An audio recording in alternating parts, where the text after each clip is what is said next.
Zénon d'Élée était un philosophe grec présocratique né en 490 avant Jésus-Christ. S'il est connu aujourd'hui, c'est essentiellement pour ses paradoxes dont un certain nombre ont traversé le temps pour parvenir jusqu'à nous.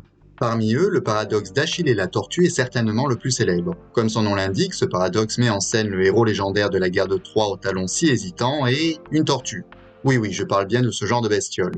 Zénon raconte au travers son paradoxe que le patoreptile à carapace pourrait bien, derrière son air flâneur et balourd, humilier à la course le puissant Achille. C'est parti pour cette promenade mathématique dans laquelle on va s'embourber à vouloir couper des cheveux en quatre. Le paradoxe d'Achille et la tortue, formulé par Zénon, raconte qu'un jour, Achille se retrouve à disputer une course avec une tortue. Amusé de voir se présenter à lui un si pitoyable adversaire, le valeureux guerrier décide, dans un élan d'arrogante bienveillance, de lui proposer une confortable avance. Aussi surprenant que cela puisse paraître, Zénon nous explique alors que Achille ne pourra jamais rattraper la tortue. Y a pas de quoi avoir honte. Pour aboutir à cette conclusion, il explique que le temps que Achille se retrouve au point de départ de la tortue, celle-ci aura eu le temps d'avancer. Il faudra alors à Achille un certain temps pour avancer jusqu'à la nouvelle position de la tortue, mais celle-ci, de nouveau, aura eu le temps de se déplacer pour garder une avance sur Achille. Et ainsi de suite, de sorte qu'en observant les choses selon ce découpage, il semblerait bel et bien que le pauvre Achille soit condamné à toujours rester derrière la carapace de son adversaire. Appliquons le raisonnement de Zénon sur un exemple numérique concret. Supposons par exemple que Achille se déplace à la vitesse constante de 10 mètres par seconde et que la tortue, qui est super entraînée, se déplace 10 fois moins vite, soit à une vitesse de 1 mètre par seconde. Disons que le héros grec laisse à la tortue une avance de 100 mètres. Puisque Achille parcourt 10 mètres chaque seconde, il lui faudra alors exactement 10 secondes pour avaler les 100 mètres qui le séparent du point de départ de la tortue. Durant ce laps de temps, la tortue, qui court donc 10 fois moins vite, aura pu quand même avancer de 10 mètres. Ainsi, au bout de 10 secondes, Achille se situe à 10 mètres derrière la tortue.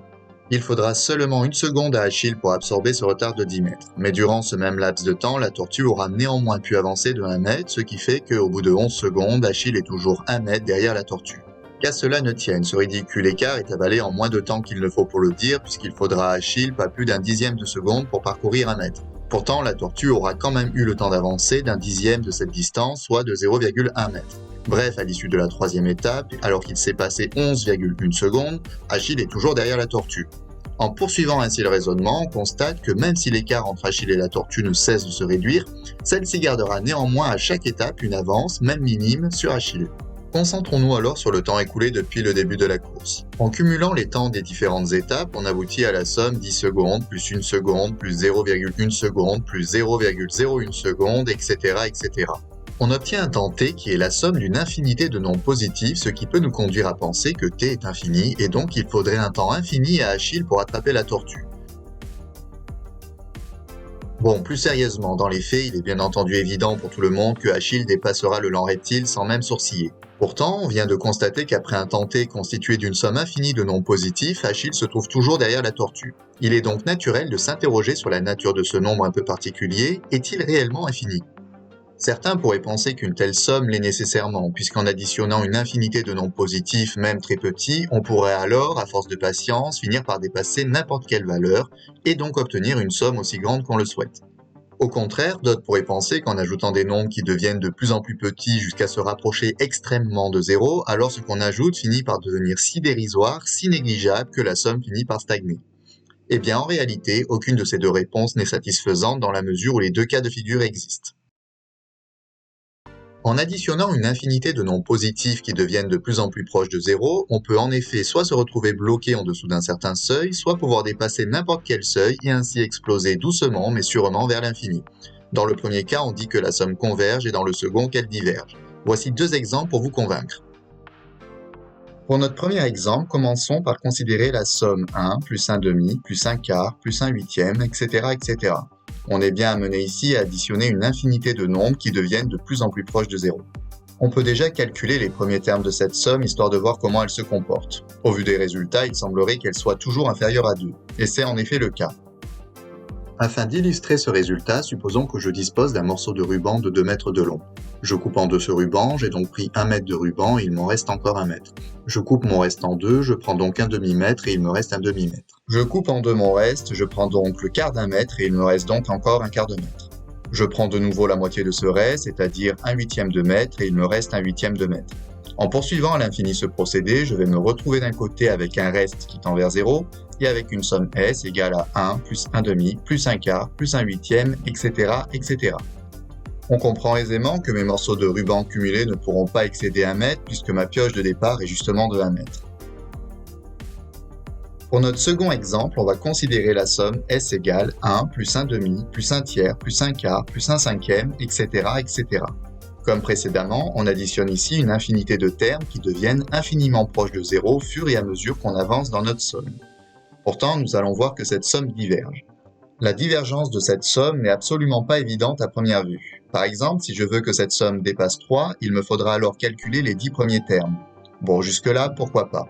Si je déplace mon seuil à 5, il me faudra alors additionner les 83 premiers termes pour le dépasser. Ça commence déjà à faire beaucoup. Et si je souhaite dépasser 20, eh bien pour le coup, ça explose puisqu'il me faudra calculer pas moins de 272 400 600 termes afin de dépasser ce seuil. On a bien du mal à imaginer pouvoir dépasser n'importe quel seuil. Pour bien mesurer cela, poursuivons notre somme. Les termes situés plus loin sont tous inférieurs à 1 divisé par 272 400 600. Pourtant, si je me fixe un seuil, disons de 1 milliard, je suis en train de dire qu'en additionnant suffisamment de termes, je vais tôt ou tard pouvoir dépasser ce milliard. De toute évidence, la divergence de cette somme n'est pas intuitive. Je vous propose ici de la démontrer proprement. La démonstration que je vais illustrer date du XIVe siècle. L'idée consiste à décomposer la somme en paquets qui dépassent tous 1 demi. Le premier terme de ma somme est 1 et il est plus grand que 1 demi. Le deuxième terme de ma somme est égal à 1 demi. En considérant les deux prochains termes, je remarque que le plus petit d'entre eux est 1 quart. Par conséquent, la somme de ces deux termes est supérieure à 2 fois 1 quart, ce qui fait également 1 demi. De même, en considérant les 4 prochains termes, je remarque que le plus petit d'entre eux est 1 huitième.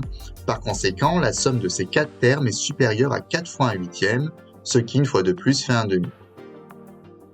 Poursuivons en considérant cette fois les 8 prochains termes. Le plus petit d'entre eux est 1 seizième, donc la somme de ces 8 termes est supérieure à 8 fois 1 seizième, c'est-à-dire encore 1 demi. En poursuivant ainsi ce procédé, je vais pouvoir majorer ma somme S par 1 demi, plus 1 demi, plus 1 demi, etc., etc., autant de fois que nécessaire. La somme de droite pouvant devenir aussi grande qu'on le souhaite, il en va donc nécessairement de même pour ma somme S qui lui est supérieure. C'est pourquoi ma somme S ne peut que diverger vers plus l'infini, c'est QFD. Dans la partie précédente, on a constaté qu'en additionnant une infinité de nombres positifs qui deviennent extrêmement proches de 0, on peut soit converger vers une valeur, soit diverger vers l'infini. Par ailleurs, durant un temps t composé de la somme 10 secondes plus 1 seconde plus 0,1 seconde, etc., on a vu que Achille se trouve derrière la tortue. Si cette somme devait diverger, cela signifierait qu'il est en effet impossible pour Achille de rattraper la tortue. Cette affirmation, qui va à l'encontre du bon sens, nous incite donc à penser que nous sommes en présence d'une somme convergente. Voici l'idée de la démonstration. On commence par multiplier par 10 notre somme t. Nous obtenons alors 10t égale 100 plus 10 plus 1 plus 0,1 plus 0,01, etc., etc.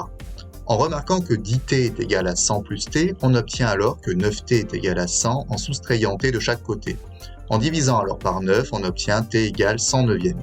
On vient non seulement de montrer que la somme t converge, mais on a du même coup prouvé qu'elle converge vers 100 neuvième, soit environ 11,11 secondes. Au-delà de ce temps, Achille se trouvera donc devant la tortue, ce qui nous permet de classer une bonne fois pour toutes l'affaire du paradoxe d'Achille et la tortue. Merci pour votre attention, j'espère de tout cœur que cette vidéo vous a plu. Si tel est le cas, je serai ravi que vous la partagiez. Je vous dis à très vite, portez-vous bien.